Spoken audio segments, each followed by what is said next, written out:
కుటుంబం కూడా అందరూ రాజకీయ చైతన్యం కలిగిన కుటుంబం, అందరూ బాగా ఎడ్యుకేటెడ్ కుటుంబం, సంస్కారవంతమైన కుటుంబం. వాళ్ళ మీద ఇది రెండవసారి అటాక్. ప్రజల పక్షాన్ని నిలబడతా అట్టడుగు వర్గం నుంచి వచ్చి కూడా చాలా అత్యున్నత స్టడీస్ చదువులు చదువుకొని మంచి మంచి ఉద్యోగాల్లో రాజకీయంగా చైతన్యవంతమైన పాత్ర పోషిస్తున్న ఆ కుటుంబం ఈరోజు దుర్మార్గంగా జరిగిన అటాక్ వల్ల ఆయనకి ఏమవుతుందో అని బాగా ఆందోళనలో ఉన్నారు. ఎంటైర్ పార్టీ ఆందోళనలో ఉంది. బట్ ఇప్పుడు పోయి చూస్తే అదృష్టవశాత్తు ఆయన గట్టిగా ఫైట్ ఇస్తున్నారు. మృత్యుంజయుడిగా బయటకు వస్తాడని మేమందరం కోరుకుంటున్నాం, ఆశిస్తున్నాం. కానీ ఇంతకుముందు మురళి అన్నట్టు ఈ మొత్తం దీని వెనక ఇది ఏదో ఫ్యాక్షన్ వల్లనో రెండు కుటుంబాల మధ్య గొడవ కాదు, పూర్తిగా రాజకీయపరమైన హత్యాయత్నం.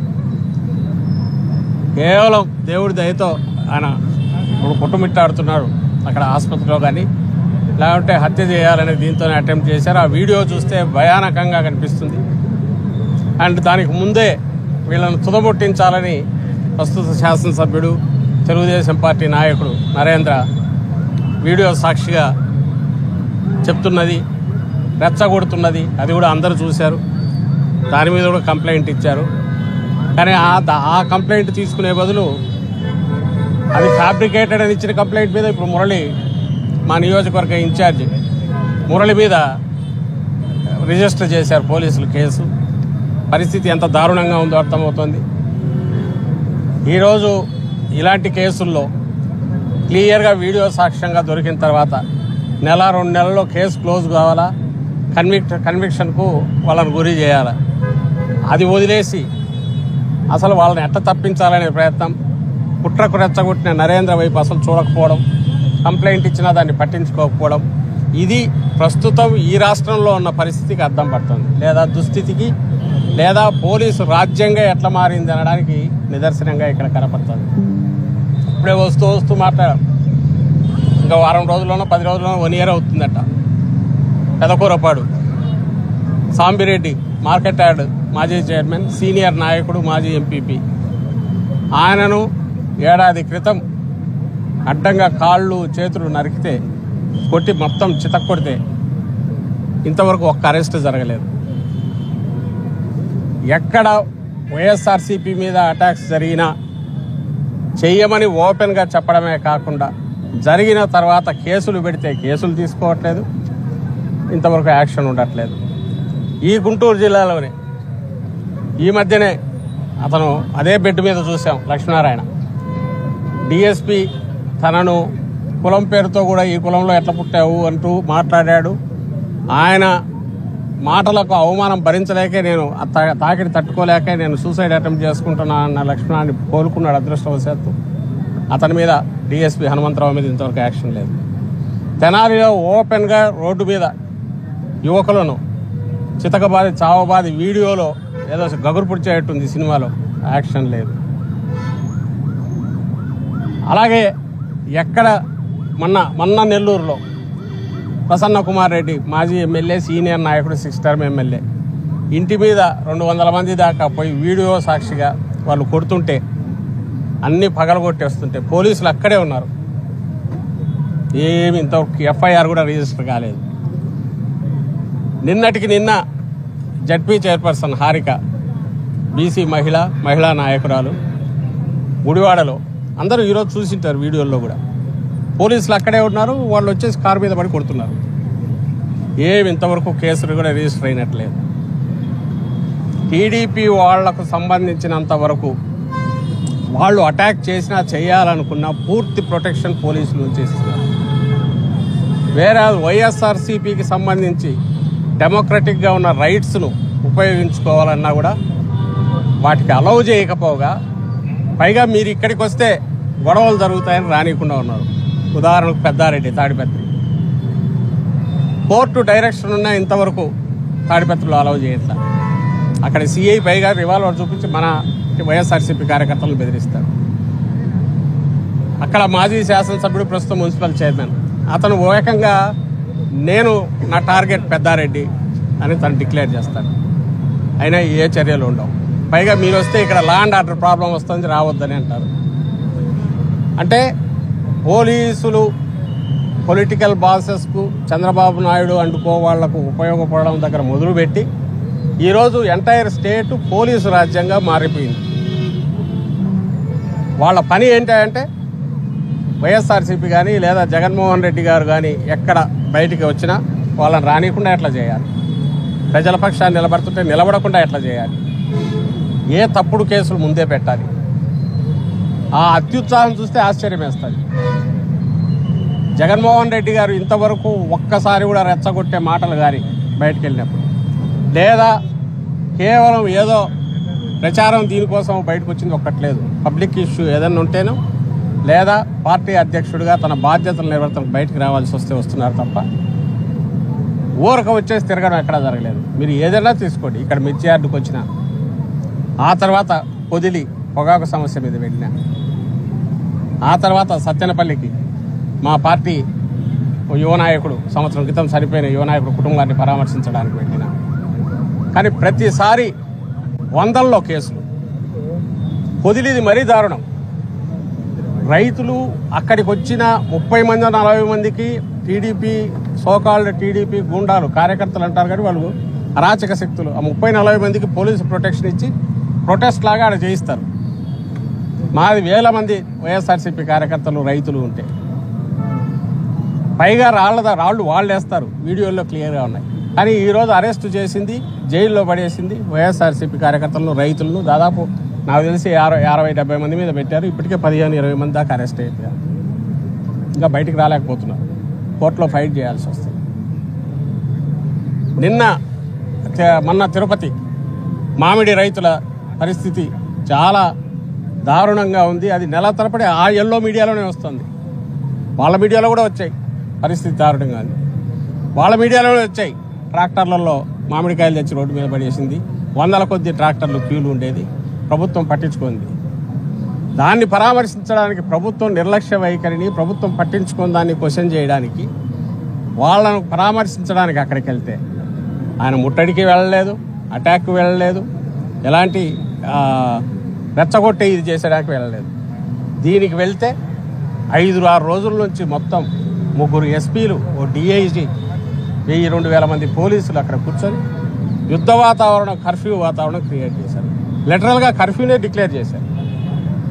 ఆ యార్డు క్లోజ్ చేశారు. ఎక్కడ బస్సు డిపోలని మూసేశారు. బస్సులు తిరగకూడదు, ఆటోలను బెదిరించారు, వెహికల్స్ ఏవి రాకూడదు అన్నారు. వాళ్ళు ఎంత నొక్కే కొద్దీ తన్నుకుంటూ అంతమంది, వేల మంది రైతులు, కార్యకర్తలు, అభిమానులు వచ్చారు.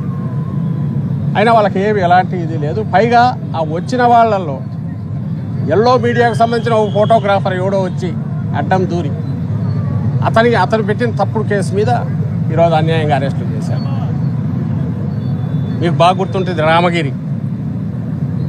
ఈయనకు సెక్యూరిటీ కల్పించాల్సిన పోలీసులు పూర్తి పర్మిషన్ తీసుకొని అక్కడికి వెళ్తే హెలికాప్టర్ జగన్మోహన్ రెడ్డి గారు, అది సెక్యూరిటీ అస్సలు లేకుండా దాని మీద పడి దానికి ఇదైపోతే కేసులు ఉల్టా వైఎస్ఆర్సీపీ కార్యకర్తల మీద 100ల మంది మీద పెట్టారు. 2-3 పేర్లు పెట్టడము అండ్ అదర్స్ అనడం, ఆ తర్వాత 100ల మందిని పెట్టుకుంటూ పోవడం. సో ఏతావాత ఈ రాష్ట్రంలో ఏముందయ్యా ఇప్పుడంటే పూర్తి పక్కా చంద్రబాబు నాయుడు డైరెక్షన్లో నడుస్తున్న పోలీసు రాజ్యం ఉంది. చట్టాన్ని అమలు చేయాల్సిన, శాంతి భద్రతలను కాపాడాల్సిన, డెమోక్రసీలో ప్రతిపక్షానికి ప్రొటెక్షన్ ఇస్తూ ప్రతిపక్షం ప్రజల సమస్యల గురించి మాట్లాడుతున్నప్పుడు వాళ్లకు కావాల్సిన వెసులుబాటు ఇవ్వాల్సిన పోలీసు యంత్రాంగం పూర్తిగా అధికార పక్షం వైపు తిరిగి ఎక్కడ అడుగు బయట పెట్టకుండా, గొంతెత్తకుండా తప్పుడు కేసులతో కావచ్చు, లేదా టీడీపీ వాళ్ళు అటాక్ చేస్తే చూడనట్టు ఉండడం ద్వారా కావచ్చు, లేదా టీడీపీ వాళ్ళు అటాక్ చేసి తప్పుడు కేసులు పెడితే వాటిని ఎంటర్టైన్ చేసి ఇంకోసారి ఎవరు బయటికి రాకూడదని హెచ్చరికలు చేయడంతో కావచ్చు. ఇలా రకరకాల పద్ధతుల్లో ప్రజాస్వామ్యం అనేదాన్ని ఖూనీ చేసి పడేస్తున్నారు. ఇక్కడ ఇప్పుడు ప్రజలకు చెప్పుకోవడం తప్ప ఏం చేయలేము. ఎందుకంటే ఎన్నికల్లో తీర్పు వచ్చింది, మళ్ళీ ఎన్నికల వరకు వెయిట్ చేయాలి. బట్ దీన్ని ఎలుగెత్తి చాటాల్సిన అవసరం ఉంది. వీడియోలు సాక్ష్యాలు ఉన్నాయి. పోలీసులు చేయాల్సిన పని ఏంటి? మేము బయటకు వచ్చినప్పుడు మాకు ప్రొటెక్షన్ ఇవ్వాలి. వాళ్ళు ఎవడన్నా రాబోతే వాళ్ళని తేయాలి. నిన్న గుడివాడలో జరిగినది మా కార్యక్రమం. అక్కడ తెలుగుదేశం పార్టీకి ఏం పని? వాళ్ళని ఎందుకు రానిచ్చారు? వాళ్ళని రాకుండా వాళ్ళని తరమాల్సింది పోనిచ్చి మా జెడ్పీ చైర్పర్సన్ మీద, ఓ బీసీ మహిళ మీద, ఆమె మీద అటాక్ జరుగుతుంటే ప్రేక్షక పాత్ర వహిస్తారు. పైగా వీళ్ళని అరుస్తారు, వీళ్ళకి సర్ది చెప్తారు, మీరే పోండి అని అంటారు. ఇలాంటి విచిత్రమైన వాతావరణం, దీన్ని ఎట్టి పరిస్థితుల్లోనూ అలౌ చేయకూడదు. అందరికీ విజ్ఞప్తి చేస్తున్నాం. రోజు ఇప్పుడు ఇక్కడే గుంటూరులో మీరే చూస్తుంటారు, మీడియా వాళ్ళు చూస్తున్నారు, ఇక్కడ ప్రజలు చూస్తున్నారు. వారానికి ఒకటో రెండో జరుగుతున్నాయి ఏదో ఒకటి. But entire party, YSR party, Congress party అభిమానులకు, కార్యకర్తలకు, శ్రేణులకు చెప్తోంది, జగన్మోహన్ రెడ్డి గారు అండగా ఉంటారు. మీ చంద్రబాబు నాయుడు గారు ఆయన అక్రమ పద్ధతుల్లోనో దుర్మార్గంగానో అణచివేసే ధోరణిలోనో ఎన్ని ప్రయత్నాలు చేసినా ఫిజికల్గా హార్డ్షిప్ ఉంటుంది, కష్టాలున్నాయి, మానసికంగా కుంగదీయాలని చూస్తున్నారు. బట్ ఇవి తగిలే కొద్దీ ఇంకా గట్టిపడుతోంది పార్టీ, ఇంకా కార్యకర్తలు గట్టిపడుతున్నారు. ఒకరికొకరు తోడుగా ఎంటైర్ పార్టీ ఉంటుంది. వీటి ఎన్నో కాలం అయితే ఎంతో కాలం సాయంత్రం ఈ పద్ధతుల్లో చంద్రబాబు నాయుడు రూల్ చేద్దామనుకుంటే మాత్రం అది సాగదు. ఆయనకు అభిమానం రాలేదని, ఆయనకు జనం అభిమానం చూపట్లేదని, జగన్మోహన్ రెడ్డి గారికి ఎవరు రాకూడదని కుళ్ళు కోరిక ఉంటే ఎట్లాది? ఆయన ఎక్కడికైనా పోతే ఎవరు రాకూడదనే కోరిక ఉంటే ఎట్లా? 100 మందికి మించి మీరు తీసుకెళ్ళకూడదంటే ఎట్లా? పోనీ ఈయనేమైనా పబ్లిసిటీ కోసం పోతున్నారా జగన్మోహన్ రెడ్డి గారు? నువ్వు సమస్యలు సాల్వ్ చేస్తే జగన్మోహన్ రెడ్డి గారు ఎందుకు వెళ్లాల్సి వస్తుంది? ఈయన సమస్య కాని దాని మీద ఎప్పుడన్నా బయటకు వెళ్ళారా? మిర్చి సమస్య రైతులకు తెలుసు, వాళ్ళ కళ్ళల్లో రక్తం కారుతోంది. పొగాకు, నిన్న పోయిన మామిడి, ఇంకా ధాన్యం పరిస్థితి ఏది తీసుకున్నా జగన్మోహన్ రెడ్డి గారు పోయేటప్పుడు మళ్ళీ డ్రామా వేస్తారు. సెంటర్కు రాయడము, వాళ్ళకు లెటర్ రాయడము, లేదా మీకు ఇక్కడే అనుభవం అయింది, మిర్చి అమ్మిన రేటుకు పోగా మిగిలిన గ్యాప్ సెంటర్ నుంచి వస్తుంది తీసుకోండి అన్నారు. ఎక్కడి నుంచి వచ్చింది ఎవరికి పోయిందో తెలియదు. నిన్న మామిడి సీజన్ అంతా అయిపోయే టైంకి ఇప్పుడు 200 కోట్లు ఇస్తున్నాం, సెంటర్ నుంచి అక్కడ అడిగాము, వాళ్ళని ఏమన్నామని ఇంకోటి రాశారు. కర్ణాటక నుంచి వాళ్ళేమో తెచ్చుకోగలిగారు 16 రూపాయలు కేజీకి, మన దగ్గర కాల.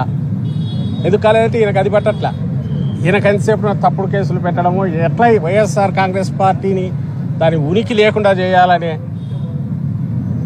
ఆ కుట్రపూరితమైన ఆలోచనలు, ఆ దురాలోచన తప్ప, ఎందుకంటే స్ట్రైట్ ఫైట్లో తను నిలబడలేడు కాబట్టి అడ్డదారుల్లో ఏ రకంగా దీన్ని అంతం చేయాలి అనే ఆలోచనలు తప్ప ప్రజాస్వామ్యం మీద ఆయనకు ఎలాగో గౌరవం లేదు. కానీ ఈ ఆలోచనల వల్ల తను ఇంకా ఎందుకు పనికి రాకుండా పోతున్నాడు, చరిత్రహీనుడుగా మారిపోతున్నాడు అనే విషయం చంద్రబాబు గారు గుర్తించాలని కోరుతున్నాను. ఈ కేసులో కీలకమైన వ్యక్తులు A4, A5 వాళ్ళని అరెస్ట్ చేయలేదు. వాళ్ళు అఫీషియల్గా టీడీపీ ఆఫీస్కి వెళ్ళి ప్రెస్ మీట్లు పెట్టారు. ఎంత చూస్తారు? అదే నేను అంటున్నా. ఇప్పుడు దీనికి సంబంధించినంత వరకు ప్రైవేట్ కంప్లైంట్ వేసి ఇంకేదైనా చేయాల్సి వస్తుంది. ఆ విషయంలో కూడా వీళ్ళ పోలీసుల దుందుడుకు దానికి సంబంధించినంత వరకు న్యాయ వ్యవస్థ కింది స్థాయిలో ఇస్తున్న దాన్ని ఈ మధ్య హైకోర్టు కూడా సీరియస్ సర్కులర్ కూడా ఇచ్చింది. దాని మీద ప్రైవేట్ కేసెస్ ఫైట్ చేస్తాం. ఉండే దిక్కు, ఏకైక దిక్కు ఒకటి ప్రజాకోర్టు, అది ప్రజలు ఎలక్షన్లో తేల్తాయి. రెండవది న్యాయస్థానాలు, వాటిని అప్రోచ్ అవుతున్నాం. కానీ బరి తెగించిన దానికి అదొక ఉదాహరణ.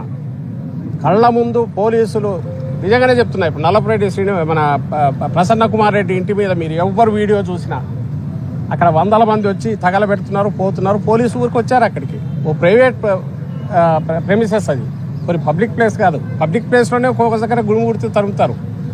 ఎవరు ఏమనట్లేదు పోలీసులు. వాళ్ళలో ఒక్కడిని పట్టుకునే తెలుస్తుంది ఎవరు అనేది, పట్టుకోరు.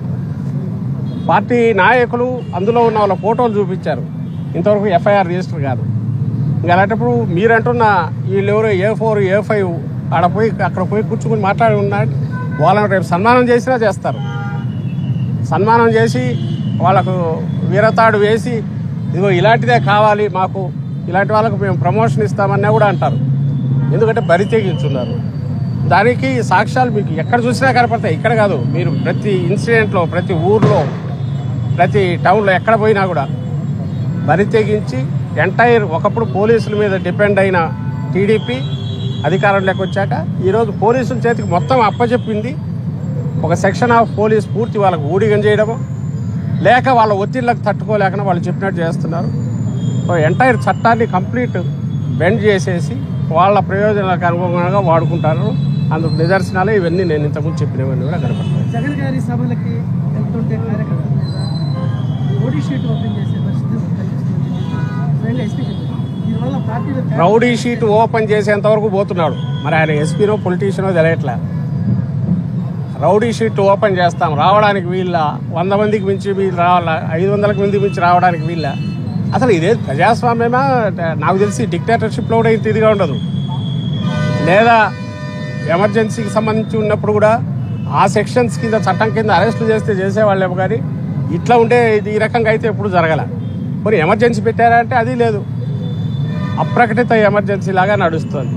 బెదరగొడుతున్నారు. కానీ గ్రహించాల్సింది ఏంటంటే వాళ్ళు బెదరగొట్టే కొద్దీ వైఎస్ఆర్సీపీ గట్టిపడుతోంది. వైఎస్ఆర్సీపీ నాయకులు కార్యకర్తలు మరింత గట్టిగా నిలబడుతున్నారు. ఏం చేస్తారు ఇంతకంటే మీరు అనే క్వశ్చన్ వస్తుంది. ఏం చేస్తారు? అరెస్ట్ చేస్తారు, అంతే. అరెస్ట్ చేస్తారు, లోపల పెడతారు. కానీ 3 నెలల్లో 4 నెలల్లో మళ్ళీ వస్తాం. వచ్చాక ఫైట్ చేస్తాం. మమ్మల్ని రాటు తేల్చే పనిలో ఉన్నాడు చంద్రబాబు నాయుడు. కానీ క్వశ్చన్ వచ్చి ఇది పెరిగి నీ కంట్రోల్ కాదు, రేపు ఎవరు గవర్నమెంట్లో ఉన్నా కంట్రోల్ లేనంతగా సిస్టమ్ పాడవుతుంది. దానికి తను కారణభూతులు అవుతున్నాడు. అది దురదృష్టకరం.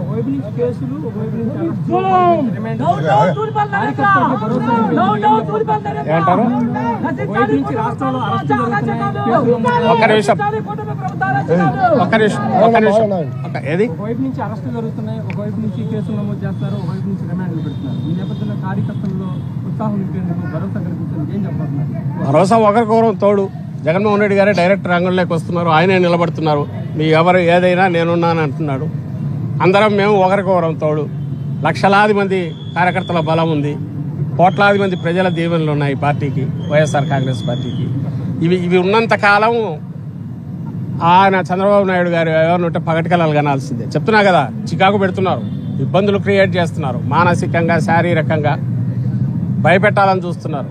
బట్ ఏది చేసినా అల్టిమేట్ విజయం ఈ పక్షాన్ని ఎందుకు ఉంటుందంటే వైఎస్ఆర్ కాంగ్రెస్ పార్టీ ఎప్పుడు ప్రజల పక్షాన్ని ఉంటుంది. ప్రజల్లో మమేకమై ఉన్న పార్టీ కాబట్టి ఆయన కుట్రలు, ఆయన పప్పులు ఉడకవు, ఆయన కుట్రలు చల్లవు. అది ఆయన రియలైజ్ అయితే ఆయనకు మంచిది. లేదంటే నేను ఇంతకుముందు అన్నట్టు చరిత్రహీనుడు అయిపోతాడు. ఎందుకు ఈ మధ్య గుంటూరుకు వచ్చినట్టున్నాడు ఆయన, ఎక్కడో రోడ్ షో చేసినట్టున్నారు, వీడియో చూశాను. ఆయన సెక్యూరిటీ 10 మంది తప్ప ఎవరు లేరు. అది ఆయన కర్మ. తను ఎప్పుడన్నా ప్రజల గురించి పట్టించుకుంటే ప్రజలు 4 వచ్చేవాళ్ళు. ఈరోజు జగన్మోహన్ రెడ్డి గారు బయటకు వస్తే ఎందుకు వేల మంది వాళ్ళంతటా వాళ్ళు వాలంటరీగా వస్తున్నారంటే అది కూడా పిచ్చితనం. ఇవన్నీ ఆర్గనైజ్డ్ అంటారు. ఎవరన్నా ప్రతిసారి దీన్ని ఆర్గనైజ్ చేసుకునేంత చేయగలరా? చేస్తారా? నాయకుడికి ఆ నాయకుడు అంటే అభిమానంగా లేకపోతే ఇదేం అకేషన్ కాదు, ఎలక్షన్లు కాదు. ఒకవేళ మేము ఆర్గనైజ్ చేసి వేల మందిని తెచ్చుకోవడానికి ఆ పార్టీ ఇంగితం కూడా ఆయనకు రావట్లా. తనకెందుకు రావట్లే అంటే చంద్రబాబు నాయుడు ఎప్పుడు ప్రజల గురించి ఆలోచించేవాడు కాదు. ఆయన వ్యవస్థలను ఎట్లా మేనేజ్ చేయాలో చూసుకున్నాడు. వ్యవస్థలను ఎట్లా మ్యానిపులేట్ చేయాలనే చూసుకొని తద్వారా పవర్లో ఉండేవాడు ఆయన. జగన్మోహన్ రెడ్డి గారేమో ప్రజల్లో ఉండి ప్రజల కోసం నిలబడి తద్వారా అధికారంలోకి రావాలనుకున్నాడు ఈయన. ఈ రెండింటి తేడా గమనిస్తే ఆయనకు ఆ స్పృహ వస్తే ఇవి ఆగుతాయి. దీన్ని ఆయన చంద్రబాబు నాయుడు ఇప్పుడు చేస్తున్న చర్యల ద్వారా, ఈ కుట్రల ద్వారా, వీటన్నిటి ద్వారా వైఎస్ఆర్సీపీ రన్ చేయాలని చూసుకుంటే ఆయన భ్రమ. జగన్మోహన్ రెడ్డి గారిని ఏదో హద్దుల్లో కట్టడి చేయగలనంటే అది భ్రమ.